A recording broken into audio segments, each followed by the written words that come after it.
जी इस वक्त हमारे साथ जुड़े हुए हैं। सबसे बड़ा सवाल ये खड़ा होता है कि सनातन को खत्म करने की साजिश कौन रच रहा है। ये अब 46 साल के बाद हनुमान मंदिर, आज इसकी तस्वीर देखने को मिली। आचार्य जी देखिए, वास्तविक तौर पे हम लगातार इस बात को उठाते रहे हैं कि तथा आक्रांताओं ने, मुसलमानों ने हमारे हर मंदिर को, जहां से पहले हिंदुओं को भगाया जा रहा है, उसके बाद उनके तमाम धार्मिक स्थानों पर कब्जा किया जा रहा है। ये उसका प्रमाण है साफ साफ। ये सामने भगवाई मट्टी भरकर किस प्रकार से मंदिर को दबा दिया गया है। मैं कह रहा हूं, ऐसे तमाम मंदिर जो हम लिस्ट देते हैं 3 लाख मंदिरों की, वो गलत नहीं है, वो सत्य है बिल्कुल। और इसके आगे क्या देखेंगे, मतलब सामने चीजें देखें कि आपने घर को बना रखा है, उसके ऊपर कुएं बंद कर रखे हैं, मिट्टी भर भर कर सत्य को छुपाने का प्रयास किया जा रहा है और लगातार सत्य कहीं ना कहीं सामने आता है। ये जो तस्वीरें हैं, ये सामने चीख चीख कर कह रही हैं कि जो हम इतने वर्षों से लगातार आवाज उठा रहे हैं, और इस आवाज को दबाने के लिए तथाकथित मुल्ला मौलाना जो उपस्थित हो जाते हैं और कहते रहते हैं कि आप कहां देख रहे हैं, हर जगह देख रहे हैं, हर जगह घर को खोद के देखा ना, सामने मंदिर मिल रहा है, और क्या प्रमाण चाहिए। ऐसे तथा हर जगह आज इन लोगों के जहां जहां है, इस देश में इस्लाम पैदा नहीं हुआ था।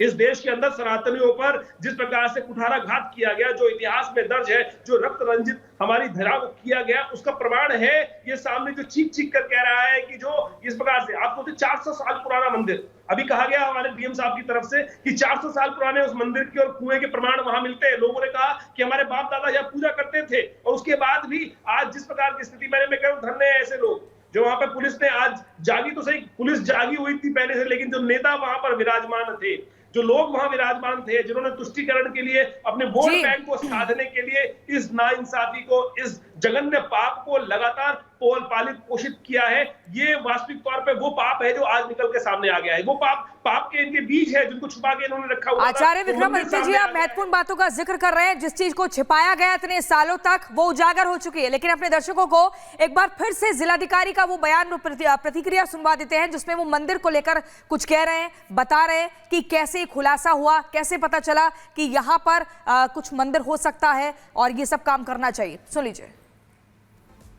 ये जो मंदिर मिला, तो जब सुबह हम भ्रमण कर रहे थे तब पता चला कि किसी ने मंदिर को 3 ओर से ब्लॉक कर लिया है। एक ओर से खाली था, तो एक ओर से ये जो स्ट्रक्चर आपको दिख रहा है, ये स्ट्रक्चर जब दिखा तो हमने कहा इसको खुलवाते हैं, तो पता चला कि 3 ओर से ब्लॉक करके इसको भी एनक्रोच करने की तैयारी थी। ऐसा तो अनुमान नहीं लगा सकते, लेकिन जिससे भी पूछते हैं वो एक ही बात कहता है कि 800-1000 वर्ष पुराने हैं। 40 वर्ष बाद तो खुला है मंदिर, 1978 के बाद खुला नहीं है मंदिर, और मुझे लगता है कि ज्यादा नहीं तो कम से कम 400-500 वर्ष पुराना। जो कब्जा करता है वो भूमाफिया में हम उसको चिन्हित करेंगे, उस पर कार्रवाई करेंगे, क्योंकि कब्जे इतने अधिक हैं कि एक एक को हम चिन्हित करवाने पूरी टीम हमने बनाई है, और जिन जिन लोगों ने कब्जा किया है उन पर उनको पाबंद भी करेंगे हम, ताकि भविष्य में कब्जा नहीं हो। उन जगहों को चिन्हित करेंगे, उनकी मैपिंग करेंगे, उनको हम दर्ज करेंगे, ताकि भविष्य में ऐसी स्थिति न आए ना आए, इसको लेकर एक्शन लिया जाएगा। महंत राजूदास जी इस वक्त हमारे साथ है।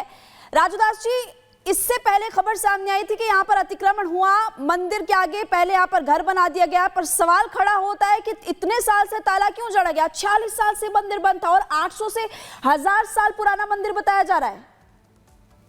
नहीं, मेरा सवाल यही है, उन मुस्लिम बुद्धिजीवियों से, उस मुस्लिम धर्मगुरुओं से, उन मदरसे छाप मौलवियों से जो चिल्लाते थे कि जबरदस्ती संभल में प्रशासन जाकर मेरे मस्जिद को बंद कर रहा है, जबरदस्ती संभल में जाकर प्रशासन के लोग मेरे मंदिर को कब्जा कर रहा है, जबकि वो हम लोगों का कोई आदेश नहीं था, वो कोर्ट का आदेश था।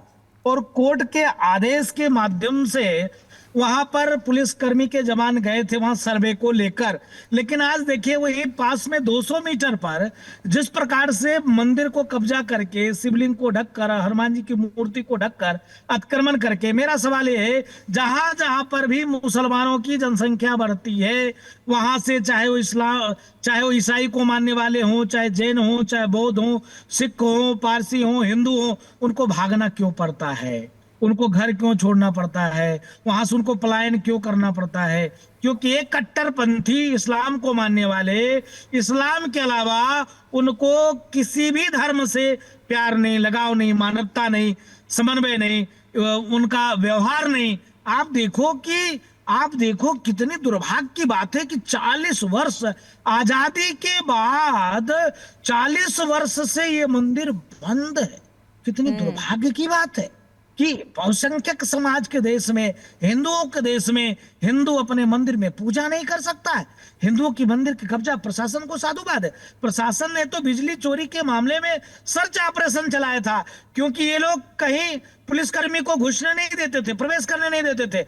इसके नाते बिजली चोरी के नाम पर सर्च ऑपरेशन चलाया गया, जिसमें मंदिर प्राप्ति हुई। बिल्कुल, महंत राजूदास जी महत्वपूर्ण बातों का जिक्र कर रहे हैं। आचार्य विक्रमादित्य भी हमारे साथ बने हुए हैं।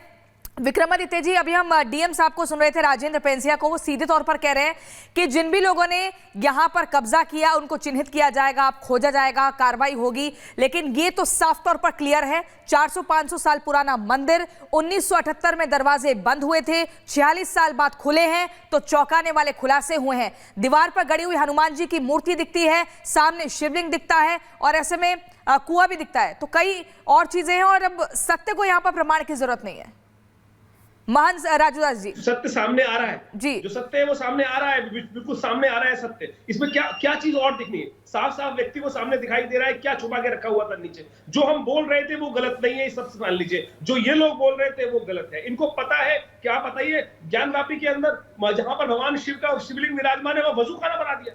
इनको पता नहीं था क्या? पहले इनको सब पता है। इसके अंदर ड्रिल कर छेद करने का प्रयास किया गया, क्या इनको पता नहीं था? इनको आप मान के चले, दिल्ली के कुतुब मीनार के अंदर जो मंदिर है उनको रगड़ रगड़ के मूर्तियां साफ की जा रही हैं। यानी इनके ऐसी परंपरा है। ये वास्तविक तौर पर जो इनकी किताबों में लिखा है कि हिंदुओं का नामो निशान मिटा दो, काफिर जहां दिखाई दे गर्दन काट दो, काफिरों के मूर्तियां तोड़ दो, ये जो तथाकथित तौर पर लिखी बातें हैं, लिखी हुई हैं, उसको करते हैं पूरी तरह से। और अब तो मुझे लगता है कि अगर बुद्धिमान व्यक्ति हैं, ईमान वाले हैं, मुसलमान ईमान वाले कहते हैं अपने आप को, ईमान वाले हैं, तो कम से कम इस बात को कहना चाहिए ना आके, जिन्होंने अपने घर में छुपा रखा है, बिजली ढूंढने गए थे, बिजली को खंबे, बिजली की चोरी पकड़ने गए थे, वास्तविक जमीन चोर, मंदिर चोर है ये। मैं कह रहा हूं भगवान के मंदिर को चुराने वाले ये चोर मंदिर चोर मिल गए हैं। इनका नाम होना चाहिए मंदिर जीवी। जो हमारे वास्तविक तौर पर जो बैठे हुए हैं, ये जहालत की इंतहा है विशेष तौर पर इनकी। बिल्कुल, वास्तविक तौर पर मैं कह रहा हूं इतना भयावह स्थिति है कि ये बात करते हैं इस देश के अंदर। बिल्कुल आप सही कह रहे हैं और सवाल ये खड़ा होता है कि आखिरकार ऐसा क्यों किया जाता है। लेकिन राघवेंद्र के पास आपको सीधे लिए चलते हैं। राघवेंद्र चूंकि इस वक्त हमारे साथ ग्राउंड पर भी जुड़े हुए हैं। राघवेंद्र, ये बताइए कि अभी फिलहाल एक्शन तो यहाँ पर लिया जाएगा, लेकिन सबसे बड़ा सवाल ये खड़ा होता है कि जब हिंदू लोग ही हिंदू मंदिर में पूजा करने नहीं जा सकते हैं, तो वो आखिरकार वो पूजा अपने आराध्य के लिए मत्था टेकने के लिए कहां पर जाएंगे जब आप मंदिर ऐसे बंद कर देंगे? देखिए, ये यहाँ का जो मामला है सीधा सीधा उन नेताओं के ऊपर लागू होता है जो नेता खुलेआम कहते हैं कि हिंदू मुस्लिम एकता की बात करते हैं और हिंदू मुस्लिम भाईचारे की बात करते हैं।